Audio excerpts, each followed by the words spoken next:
Hi అండి అందరికీ. ఎలా ఉన్నారు? బాగున్నారా? ఇప్పుడు మన రేషన్ కార్డులో న్యూగా రేషన్ కార్డులు వచ్చిన వాళ్ళు ఉన్నారు కదండి, వాళ్ళకు మిస్టేక్స్ ఉన్నాయితే కింద కామెంట్ చేస్తున్నారండి. రేషన్ కార్డులో head of the family name mistake అని, లేకపోతే మేల్ ఉన్న కాడ ఫీమేల్ అని అట్లా మిస్టేక్స్ వచ్చినా కూడా, ఒకవేళ ఇప్పుడు మనం ఒక చోట నుంచి ఇంకో చోటకి ట్రాన్స్ఫర్ చేయాలనుకుంటే రేషన్ కార్డ్ని ఆ విధంగా ట్రాన్స్ఫర్ చేయాలనుకుంటే ఎలా చేసుకోవాలి? ఇప్పుడు కొంతమందికి గ్యాస్ కనెక్షన్ కన్స్యూమర్ నెంబర్ ఉన్నా కూడా మీ సేవలో అప్లై చేసినప్పుడు కన్సర్న్ నెంబర్ వేయకపోతే కూడా రాదు కదండి. ఇప్పుడు కన్సర్న్ నెంబర్ లేదని నో అని పడింది, ఇప్పుడు ఎట్లా చేంజ్ చేసుకోవాలి? ఇప్పుడు గ్యాస్ సబ్సిడీ, ఇప్పుడు మనకి మహాలక్ష్మి పథకం కింద గ్యాస్ సబ్సిడీ అయితే 500 అయితే మనకు స్టేట్ గవర్నమెంట్ ఇస్తుంది కదండి. గ్యాస్ సబ్సిడీ రావట్లేదు అని అయితే కింద కామెంట్ చేస్తున్నారండి. అవన్నీ ఇప్పుడైతే నేను మీకైతే చెప్తానండి వీడియోలో. మీ అందరికైతే ముందుగా అందరికీ థ్యాంక్స్ అండి. నా ఛానల్ అయితే మానిటైజేషన్ అయిపోయింది. మీ అందరి సపోర్ట్ వల్ల ఇదైతే సాధ్యమైందండి. నా సబ్స్క్రైబర్సే కాకుండా నా ఛానల్ని విజిట్ చేసిన ప్రతి ఒక్కరికి చాలా చాలా థ్యాంక్స్ అండి. ఈ వీడియో నచ్చితే మాత్రం ప్లీజ్ లైక్ చేసి, షేర్ చేసి, సబ్స్క్రైబ్ చేసుకోండి. ఈ విధంగానే నాకు సపోర్ట్ చేస్తారని నేనైతే అనుకుంటున్నానండి. ఇప్పుడు రేషన్ కార్డులో ఏ తప్పులు ఉందండి, ఏ తప్పులు మీ నేమ్ మిస్టేక్ ఉన్నా, లేకపోతే మీ ఆధార్ నెంబర్ తప్పు ఉన్నా, లేకుంటే head of the family name తప్పు ఉన్నా, లేకుంటే ఫీమేల్ కానీ ఫీమేల్ అయితే మేల్ అని, మేల్ అయితే ఫీమేల్ అని, రిలేషన్ అయినా తప్పు ఉన్నా, ఏ మిస్టేక్ ఉన్నా సరే అండి, మనం మీ సేవకి అయితే చేంజ్ చేసుకోవచ్చు అండి. మీ సేవలో ఖచ్చితంగా ఆప్షన్ ఉంటుంది. మీకు ఏ మిస్టేక్ ఉన్నా రేషన్ కార్డులో మీరు మీ సేవకి అయితే వెళ్ళి చేంజ్ చేసుకోండి. కంపల్సరిగా మీకు దానికి తగ్గట్టుగా ప్రూఫ్ పెడితే కంపల్సరిగా మీకైతే రేషన్ కార్డులు ఉన్న ఏ తప్పులు ఉన్నాయితే మనమైతే చేంజ్ చేసుకోవచ్చు అండి. ఎవరైతే టెన్షన్ పడకండి. ఇంకోటి ఏంటంటే, ఇప్పుడు మన రేషన్ కార్డు ఒక చోట నుంచి ఇంకో చోటకైతే ట్రాన్స్ఫర్ చేసుకోవచ్చు అండి. మీ సేవలో అది కూడా చేస్తారు. ట్రాన్స్ఫర్ అని మీ సేవలో ఒక ఫామ్ ఉంటుంది, అందులో ఫిలప్ చేసి మీరు ఇస్తే ఖచ్చితంగా మీ రేషన్ కార్డ్ అయితే ఒక అడ్రస్ నుంచి ఇంకో అడ్రస్కి అయితే చేంజ్ అవుతుందండి. కంపల్సరీగా మీరు రేషన్ కార్డులో ఏ మిస్టేక్స్ ఉన్నా ఎవరేం ఫీల్ కాకండి, అది ఖచ్చితంగా మనం మీ సేవలో అయితే చేంజ్ చేసుకోవచ్చు. కంపల్సరీగా మీ సేవకు అయితే మీరు చేంజ్ చేసుకోండి. మళ్ళీ గ్యాస్ కనెక్షన్ నెంబరు, మా గ్యాస్ కనెక్షన్ నెంబర్ ఉన్నా కూడా మాకు నో అని పడిందని అయితే కింద కామెంట్ చేశారండి. అది ఎట్లా అంటే, ఇప్పుడు మీరు గ్యాస్ కనెక్షన్ కొంతమంది మీ సేవలు అప్లై చేసేటప్పుడు మీకు ఉండి కూడా లేదని ఎందుకు పెడతారంటే, వాళ్ళు ఇప్పుడు ఎస్ అని పెట్టారు, గ్యాస్ కనెక్షన్ ఎస్ అని పెడితే అందులో వాళ్ళు గ్యాస్ నెంబరు ఆ డాక్యుమెంట్ అన్నీ అప్లోడ్ చేయాలి కదా. అట్లా చేయకుండా వాళ్ళు అట్లా చేస్తారు కాబట్టి మన మిస్టేక్గా నో అని పడుతుంది.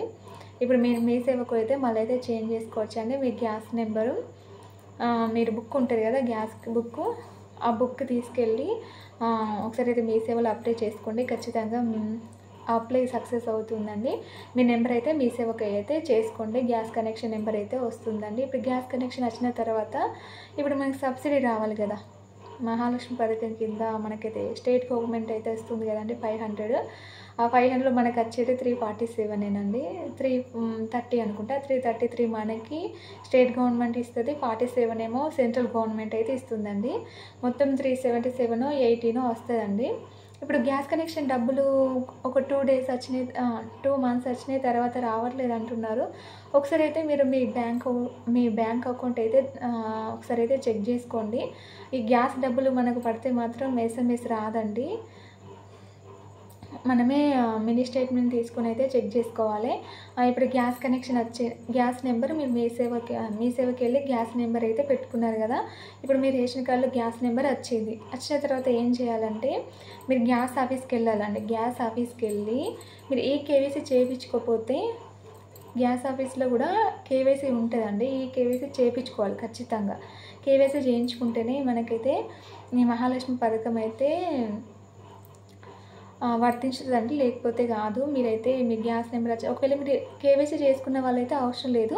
గ్యాస్ కనెక్షన్ మన గ్యాస్ ఆఫీస్లో కేవైసీ చేసుకుని వాళ్ళైతే చేసుకుంటే కంపల్సరీగా మీకైతే సబ్సిడీ అయితే కంపల్సరీగా వస్తుందండి.